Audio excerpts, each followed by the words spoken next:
2018 जनवरी में गवर्नमेंट ने एक स्कीम निकाली थी, जिस स्कीम के तहत इंडिविजुअल या कॉरपोरेट इलेक्टोरल बॉन्ड के रूप में किसी भी पॉलिटिकल पार्टी को डोनेशन कर सकता था। और अभी अभी सुप्रीम कोर्ट ने इस स्कीम को अनकॉन्स्टिट्यूशनल कह के ख़त्म कर दिया है। ये स्कीम से सीधा सीधा लीगली करप्शन होता था। मतलब कि एक बिजनेस को बिजनेस चाहिए या कॉन्ट्रैक्ट लेना हो या टैक्स नहीं भरना हो, टैक्स चोरी करनी हो, तो कोई भी पार्टी के इलेक्टोरल बॉन्ड्स को लेके ब्लैक के पैसे को वाइट कर सकता था। और ये पैसा कैसे वाइट होता है ये बताने की ज़रूरत नहीं है। इस वीडियो में हम इसी टॉपिक के ऊपर डिस्कशंस करेंगे। हम कॉमन सेंस से बात करेंगे कि क्या ये स्कीम लोगों के लिए प्रॉब्लमेटिक है, क्या ग्राउंड पे इसका कोई इफेक्ट आएगा। अगर आपको इस चैनल का कंटेंट पसंद आता है या इस वीडियो में जो भी बात हम करने वाले हैं वो पसंद आती है, तो इस वीडियो को एक लाइक ज़रूर से करें और इस चैनल को सब्सक्राइब करें। ऊपर से लगता है कि ये एक स्कैम है, इसमें देश की टॉप लिस्टेड कंपनीज भी शामिल है, सब भर भर के पैसा दे रहे हैं। और रूलिंग पार्टी हो या ऑपोजिशन हो या कोई भी थर्ड पार्टी हो, वो भर भर के पैसा ले भी रही है। जिसका कोई बिजनेस नहीं है, जिसका कोई प्रॉफिट नहीं है, वो कंपनी भी पैसा दे रही है। और जिसको कॉन्ट्रैक्ट चाहिए वो भी पैसा दे रहा है। ग्रासिम इंडस्ट्रीज, वेदांता के पास तो उसका खुद का प्रॉफिट भी नहीं है, फिर भी वो पैसा दे रही है। फ्यूचर गेमिंग जो एक बैटिंग कंपनी है जिसका कोई प्रॉफिट नहीं है। मेगा इंजीनियरिंग जिसको 14,000 करोड़ का कॉन्ट्रैक्ट मिला था बोरीवली थाने जो ट्रेन टनल है उसका, और कालेश्वर नाम का प्रोजेक्ट मिला था। बहुत लोग बोलते थे ना ओलेक्ट्रा ग्रीन टेक जिसकी बसेस पूरे देश में दौड़ती थी, वो अब पता चला कि क्यों पूरे देश में बसेस दौड़ रही है।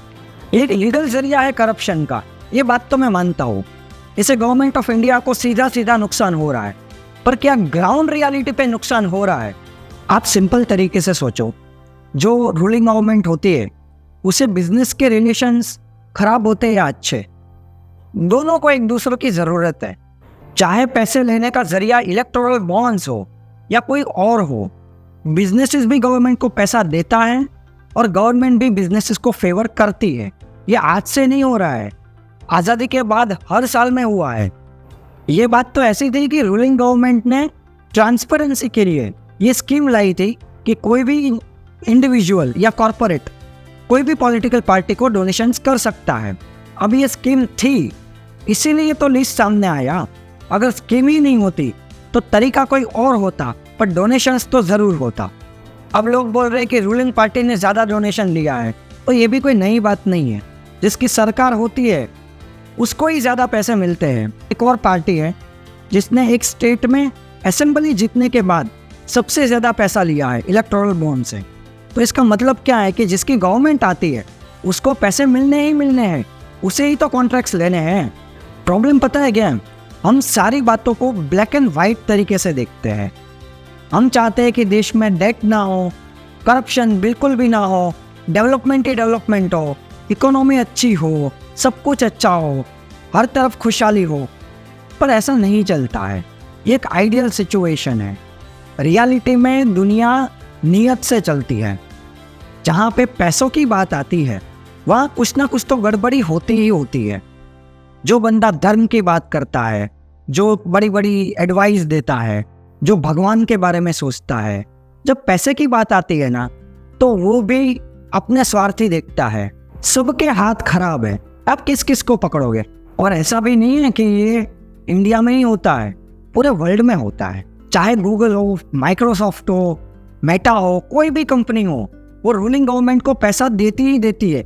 चाहे वो ट्रस्ट के नाम पे दो, पार्टी फंड के नाम पे दो, किसी भी तरीके से दो, पर रूलिंग पार्टी को पैसा जाता है। और पॉलिटिक्स में भी आपको सही को चुनना नहीं होता है, आपको कम खराब को चुनना होता है। जो 10 साल पहले की सरकारें थी, क्या आपको लगता है कि वो अपने जेब से पैसा खर्च करती थी? जो उसके ब्रांड एम्बेसडर है, जो राजकुमार है, जो 40,000 की शर्ट पहनते, क्या वो अपनी जेब से पहनते हैं? सिर्फ पैसों से ना कोई गवर्नमेंट बनती है ना बिगड़ती है। गवर्नमेंट बनती है लोगों के ओपिनियन से। लोग जो चाहते हैं वो उसका नेता बनता है। कम या ज्यादा डोनेशन से कोई पार्टी छोटी या बड़ी लगती होगी, पर पार्टी छोटी या बड़ी उसके लोगों से दिखती है। ऑनेस्टली स्पीकिंग, जो लोग इलेक्टोरल बॉन्ड ऐसा कर रहे हैं ना, उसको सिर्फ मजा आ रहा है, उसको लग रहा है कि चोर पकड़ा गया। पर आप मुझे सच में बताओ, क्या मोदी जी है, अमित शाह है, एस जयशंकर है, पीयूष गोयल है, निर्मला सीतारमन है, अश्विनी वैष्णव है, क्या उसका कोई ऑप्शन है आपके पास? तो मैं भी वोट देने को तैयार हूँ। पैसा कम आता है या ज्यादा आता है, या वाइट में आता है या ब्लैक में आता है, इससे कोई फर्क नहीं पड़ता। पैसा इकोनॉमी में कितना फ्लो हो रहा है, इससे फर्क पड़ता है। पैसा वाइट हो या ब्लैक हो, पैसा पैसा ही होता है। अगर वो इकोनॉमी में फ्लो हो रहा है, साइकिल में घूम रहा है, तो किसी ना किसी को तो वो रोजगार देके ही छोड़ेगा। कि अगर रूलिंग पार्टी के पास ज्यादा पैसे है तो वो क्या करेगी? वो बैंक में रख के छोड़ देगी? नहीं, वो ऑब्वियसली खर्चा करेगी, कैंपेनिंग करेगी, मार्केटिंग करेगी, राइट? अब उससे फायदा किसको होगा? सबको होगा जो इन्वॉल्व है। मंडप वाले को भी पैसा मिलेगा, माइक वाले को भी मिलेगा, टोपी बनेंगी, झंडे बनेंगे, सबको पैसा मिलेगा ना। जो टेम्पो उसका प्रचार करता है उसको भी पैसा मिलेगा। जो लोग रैली में आते हैं उसको ट्रांसपोर्टेशन प्रोवाइड करता है, उसको भी पैसा मिलेगा। मेरी नज़र में ये कोई नई बात नहीं है। पहले की गवर्नमेंट भी थी, वो भी डोनेशंस लेती थी, इलीगल या लीगल कोई भी तरीके से। ये गवर्नमेंट भी लेती है। पर पहले की गवर्नमेंट और आज की गवर्नमेंट में फ़र्क सिर्फ इतना है कि आज की गवर्नमेंट कम खराब है। आज की गवर्नमेंट थोड़ा बहुत देश के बारे में भी सोचती है, और पहले की गवर्नमेंट सिर्फ पार्टी के बारे में सोचती थी। तो आज उसके इलेक्टोरल बॉन्ड लेने को कोई तैयार नहीं है। एक बार नितिन गडकरी जी को एक सवाल पूछा गया था कि क्या करप्शन होता है? उसने ऑनेस्टली आंसर दिया था कि करप्शन होता है, ये सच है। हम कितनी भी कोशिश कर ले, कितनी भी ट्रांसपेरेंट सिस्टम बना ले, पर लूपहोल कहीं ना कहीं रहता ही रहता है। और दुनिया का नियम है, जिसका नाम होता है उसको ही पैसा मिलता है।